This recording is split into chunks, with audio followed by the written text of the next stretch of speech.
আসসালামু আলাইকুম ওরহমতুল্লাহি ওবারাকাতু। তান্ত্রিক এইচডি টিভিতে স্বাগতম জানাচ্ছি আমি আল মামুন।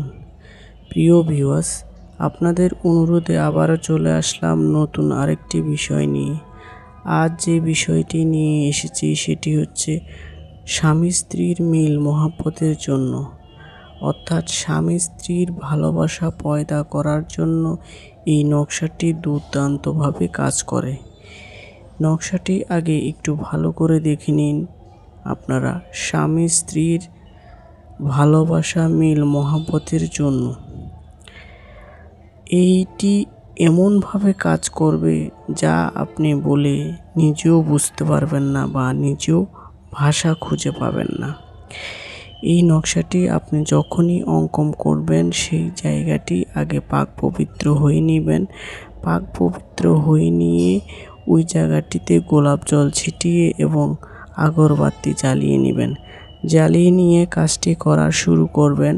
এটি আপনাকে 3টি নকশা লিখতে হবে। 3টি নকশা লিখবেন আপনারা মেশকো জাফরান দ্বারা কালি দিয়া।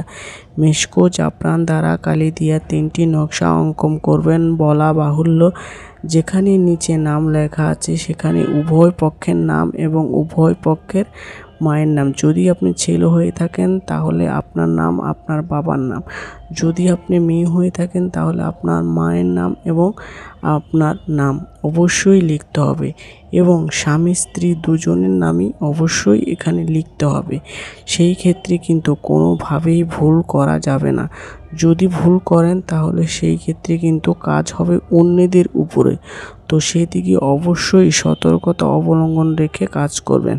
3টি নকশা যখন লেখা হয়ে যাবে মেশকো জাফরান দ্বারা কালি দিয়া, তখন আপনারা লেখা শেষ হয়ে যাওয়ার পরে একটি নকশা আপনারা নদীতে নিক্ষেপ করবেন আর একটি নকশা আপনারা 3 রাস্তার মোড়ে গাড়বেন, যেই রাস্তা দিয়ে আপনার হাজব্যান্ড চলাফেরা করে। আর যদি আপনি মেয়েদের জন্য করেন তাহলে যেই রাস্তা দিয়ে আপনার বউ চলাফেরা করে সেই রাস্তায় আপনাকে গাড়তে হবে। সেই রাস্তায় গিয়ে দিয়ে আপনারা পিছনের দিকে না তাকিয়ে চলে আসবেন। চলে আসার পরে আপনার কিন্তু কাজ শেষ। আরেকটি নকশা যখন থাকবে সেই নকশাটি আপনার ডান হাতে আপনি ব্যবহার করবেন। সেই ক্ষেত্রে যদি আপনি ডান হাতে ব্যবহার করতে যদি কোনো সমস্যা বা অসুবিধা হয় তাহলে আপনি বালিশের নিচে রাখবেন অথবা খাটের যে কোনো একটি জায়গায় রেখে দিবেন, যাতে আপনার হাজব্যান্ড বা আপনার ওয়াইফ যাতে কোনোভাবেই টের না পায় বা বুঝতে না পারে যে এখানে কিছু আছে। তাহলেই আপনি বুঝতে পারবেন 1 থেকে 3 দিনের ভিতরেই আপনি রেজাল্ট নিজের চোখে নিজেই দেখতে পারবেন ইনশাআল্লাহ।